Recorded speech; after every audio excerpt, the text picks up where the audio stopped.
new tag team champions. Sami Zayn visits Kevin Owens' mum. It's a bit weird. And Seth asks Cody what he's thinking, which I think we'd all like to know.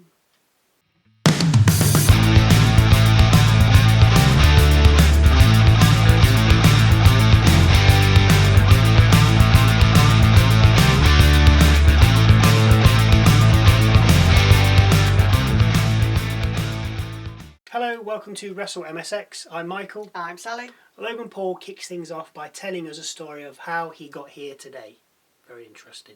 Before claiming he'll become the face of the company. As he does, we hear cult of personality and out comes CM Punk. Paul doesn't mess about, laying straight into Punk and saying that he's jealous of him. Punk says Paul does things for a reaction, with Paul hitting back saying that over time things change and it's only a matter of time before they're chanting his name. Punk says he'll eliminate Paul at the Chamber before going on to WrestleMania and beating Cody Rhodes. Punk references Cody selling his soul before saying that he's Satan himself, and then rounds off by saying that Logan is nobody. The two have a stare off with Logan slapping Punk and then escaping the ring. Punk tells Paul to run while he can and promises him that come Saturday at the Elimination Chamber he'll understand why they chant his name. First match of the night, a triple threat between Ludwig, Kaiser, Pete Dunne and Penta. Dunne tells Kaiser he wants Penta, so Kaiser backs off. But he needn't have bothered as Dunne kicks Ludwig anyway, sending him from the ring. Dunne soon follows suit as Penta kicks him out with a head scissors takedown, sending him from the ring. Kaiser comes back but suffers a backstabber and then, yep, you guessed it, goes rolling out the ring. Dunne takes Kaiser out from the apron, with Penta then doing likewise to Dunne. Penta heads back into the ring, only to exit again with a crossbody to his opponents from the top rope as we hit a break. We come back just in the nick of time to see Penta hit what I think is a powerbomb to Kaiser, who was in the corner as he was trying to superplex Dunne. You know the move where all three men are in the corner with one trying to superplex one guy from the top rope, but the third guy comes along and powerbombs him, causing a chain reaction? Anyway, after Penta deals damage to Kaiser and Dunne, he head scissors Dunne from the top rope, sending him into Kaiser, where they both end up outside the ring. Penta dives out the ring at Dunne before getting back in and diving out at Kaiser. Penta rolls Kaiser in, Penta drives him and covers for 2, as Dunne breaks the pin.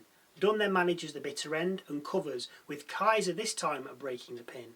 Dunne then breaks Ludwig's fingers, but while he's down, Penta uses him to get some air and hit Dunne with a Mexican destroyer.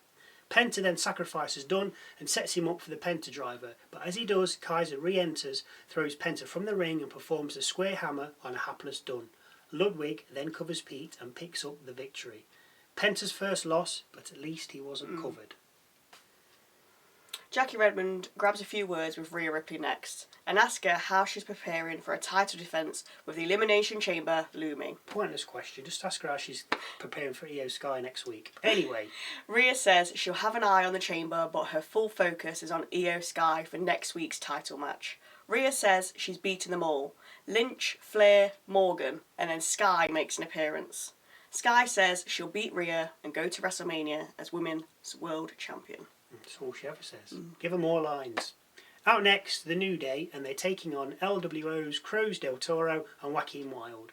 Wilde hits a nice missile dropkick on Woods from the top rope before tagging in Del Toro, with the two LWO members then double-teaming Woods. Kofi blinds tags Woods, laying in the boot to Del Toro before re-tagging Woods, who lands a dropkick on the already downed LWO member. Del Toro manages to get away, bringing in Wilde, who takes out both New Day members, DDTing both of them before he and Toro dive out the ring at Woods and Kingston. Back in the ring, LWO set up for a double team, but Kofi pushes Del Toro into Wilde, who was on the top rope, knocking him off and out the ring. This allows New Day to hit their own double team finisher, a bit like a coup de grace, with Woods then covering Del Toro for the 1, 2, 3. After the match, New Day beat on LWO, with Dragon Lee heading out for the save. He needn't have bothered though, as he gets messed up just as much as his stablemates. In the Judgment Day locker room next, and Finn Balor says that last week was the most embarrassing day in the history of the Judgment Day, and it's all Dom's fault. Reminding him he lost to AJ Styles and then got speared by Bron Breakker. Dom says, well, you lost to Seth Rollins and that maybe we do need to add a new member. Balor says no. Liv interrupts, saying that she'll bring gold to the Judgment Day because it doesn't matter who's champion as long as one of us is. Spoken like a true leader. Balor says, aren't you worried about Belair and Naomi, especially after that stunt you pulled on Jade Cargill? Liv says they weren't involved. And I don't think they were. I think it was Naomi. Copying off me. No. I mean, she's got the most to gain from this. Oh, yeah. So it's Naomi. That's what I said. It's you. In the ring next to Gunther, who's dressed for action, but wants to talk about WrestleMania. He's warming up to facing Jay at WrestleMania and looking forward to embarrassing him on the grandest stage of them all, before introducing his hand-picked opponent for tonight, Jobber Tozawa. Gunther calls him a goof, saying he's making all the wrong choices, then challenges him to earn his respect. The bell rings and Tozawa lays into Gunther, showing real fire before a massive boot from the ring general sends him night-night. Tozawa then suffers a huge drop kick, but then nearly gets the win on a roll-up after Gunther set him up for a powerbomb. Tozawa heads to the top rope, but Gunther catches him and puts him in a Boston Crab. Akira reaches the bottom rope, breaking the hold. Tozawa goes down via a chop, with Gunther then powerbomb him and covering. Being the heel that he is though, Gunther lifts Tozawa's head as the ref counts, breaking the count on 2 to deal more damage, which is nice because you don't see that very often. Don't, no. Gunther locks in a sleeper, with the ref then calling for the bell moments later as Tozawa's out cold. After the bell, Gunther continues the onslaught, with Otis getting in the ring to put a stop to things, which he does to begin with until he gets put in a sleeper and also fades away. But fear not, as the Yeetmeister is on hand and comes charging down to right Gunther's wrongs. As Jay slides in the ring, Gunther slides out. What a wimp. Women's Intercontinental Championship on the line now as Lyra Valkyria defends against Dakota Kai. Within minutes, we're outside the ring with Kai cannonballing Valkyria from the apron and then stumbling over the cameraman's cables, falling on her backside. BOTCH! We hit a break, come back, and we're on the top rope watching Lyra hit a superplex on Kai, which takes out both women. We then have a forearm off before we see a sequence of pin attempts by each woman countering from one pin to another. Lyra ends this sequence with a powerbomb into pin, but only for 2. Kai gets a 2 off a chiropractor before the 2 head to the top rope again. Valkyria slips away from Kai though, gets her on her shoulders and then hits Nightwing. Lyra recovers, picks up the victory and defends her Intercontinental Championship, which I'm pleased about that because I like Valkyria. I mean, I know a lot of people like Dakota Kai. Okay, that's fair enough, but I like Valkyria and I think she's a good champion. As Kai makes her way up the rampway, she's attacked by Ivy Nile. With Dakota dealt with, Nile heads to the ring where she pulls Lyra down from the middle rope, properly smashes her head on the turnbuckle, and then absolutely destroys her before lifting the title over her. Next up, Jackie Redmond interviewing Sami Zayn in a darkened room. So must be having a drink. Apparently, something else happened this week which Jackie asked Sami to share. KO not only visited Sami's house, but he took a deuce on his front lawn. What? No, he didn't. No. Sami went to Owen's house, whose mother was there, and she invited Sami in. Where's this going? Just wait.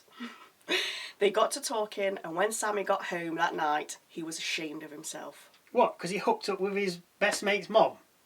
No. Oh. Because he didn't recognise himself anymore, and the fact that he went to KO's house with bad intentions. But not for his mom. No. Sami rambles on for a bit before saying they should be concerned with what he's going to do to Owens, before looking down the camera, saying he hopes he's ready. That is going to be a tough match to call. Very tough. Check out our Elimination Chamber predictions later. Could be a long one. We have a vignette net from the Women's Tag Team Champions. They just say they're going to be the champions after tonight's tag team title defence against Morgan and Rodriguez. Bron Breakker versus Dominik Mysterio next. Dom with Balor and Carlito. Breakker nearly decapitates Dom after bouncing off the ropes about 32 times and then clotheslining him, with Balor then pulling his buddy out the ring for safety. After a little back and forth, Carlito pulls Bron from the ring, allowing Dom to dive out the ring at him before the two head back in, where Dom hits a 619 after drop-kicking the dog onto the ropes. Dom heads for the top rope for a frog splash, but Breakker gets up to him and hits the Frankensteiner. As Breakker sets up for a spear, Balor and Carlito pull him from the ring and start to beat on him. The referee, for once, sees and calls for the bell, Nice. with the match ending in a DQ. All 4 men end up in the ring with the Judgment Day putting a beat down on Breaker. Balor leaves the ring to get a cheer, which allows Breaker to hit a spear on Carlito after he tossed Dom out the ring. Balor and Bron then stare off on all 4s in the middle of the ring, with Balor backing off and Bron barking at him. Now, I did notice there was a look in Balor's eye as if he was thinking, we need this guy in Judgment Day. But I think Breaker's a bit too serious. Yeah, he wouldn't work for the in Judgment. there, would But they did have Damien Priest. This is true. But we will talk about that in this week's catch-up that'll be dropping tomorrow. Yeah. Whatever happened to that other guy that was in Judgment Day? What, Edge? Was it Edge? Yeah, what happened to that fella? Anyway, we have a catch-up from last week's SmackDown and see once again The Rock doing what he did last week. Before we head backstage with Kathy Kelly asking Ivy Nile if she attacked Lyra Valkyria to angle herself back into the Intercontinental title picture. Of course, replied Nile. Nile then says the Creeds are going up against the War Raiders next week for the tag titles when the Creeds are jumped by the Raiders, with a brawl ensuing and then being broken up by backstage hands. Out next, Cody Rhodes, who's still looking dazed from The Rock's verbal on SmackDown. Aren't we all? Cody's straight in with, what does it mean to ask for a man's soul? Cody says he can read between the lines and understand the offer he's been given. I'm glad somebody does. His decision, though, doesn't affect him alone, referring to his family, of course. Cody says he could have it without having to scratch and claw, when he's interrupted by Seth Rollins, who I thought was supposed to be doing a promo with Paul and Punk. That's the impression I got. Anyway, Seth's here to ask Cody what he's thinking, asking if the WWE Championship is being a burden for him and that it's not for him. Cody says Seth sounds judgmental, adding that The Rock came to SmackDown to ask him for his soul and he didn't ask for Seth's because it might already be compromised. Cody reminds Seth that he aligned himself with the Authority back in the day, although adds that Seth was his shield and brother at WrestleMania 40 and helped him gain his family's biggest dream and helped him become WWE Champion, which begs the question, why is Rock promising to fulfill all of Cody's dreams when all of Cody's dreams was to get the WWE Championship? He's there. There's nothing else The Rock can offer. He has everything, but he'll say no just for storyline. Seth says he's not here to judge Cody, but to protect him and save him from the mistakes he made all those years ago. He doesn't want to hate Rhodes and wants Rhodes to do what Rhodes wants to do. He's not coming for his soul, but he is coming for his title, which is nice and normal. Backstage, we see Tozawa being treated when Jay appears, saying he respects what he did before he leaves the medical room. As he does, we see Austin Theory and Grayson Waller. And guys. Waller says Gunther's going to run through Jay at WrestleMania and he's going to get embarrassed on the grandest stage of them all. Jay fires back that he will win before dropping a yeet, which Theory half joins in with. Waller questions what he's doing when Theory says, "Don't worry about me, worry about him." We then see a foot appear striking Waller in the face, that foot attached to Jey Uso, who just super kicked the Aussie gobshite.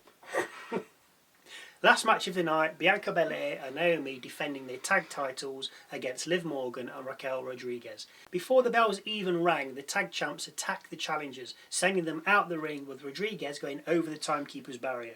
Morgan sent back in the ring and the bell chimes to start the match. Morgan's double teamed multiple times with Belair going for the cover. Liv kicks out on 2. The tag champs are not messing about, and I thought that was going to do it. I thought there's about 10 minutes left. They're just going to cover her quickly and get somebody else's promo in. But no, she kicked out. Amazing.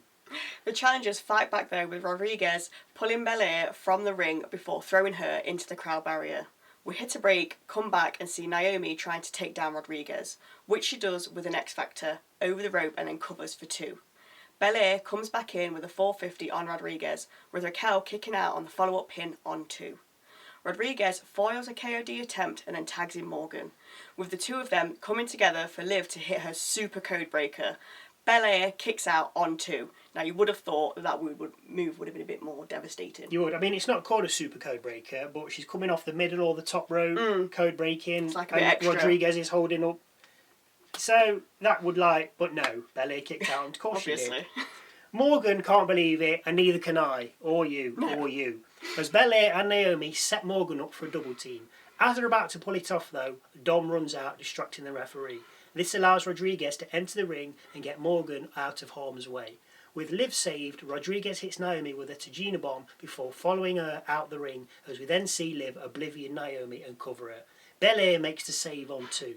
Rodriguez gets in the ring to deal with Belair but gets speared by the EST, with the two of them then rolling out the ring. Liv suffers an X Factor, with Naomi then tagging in Belair, who KODs Morgan and covers. Rodriguez makes the save on 2.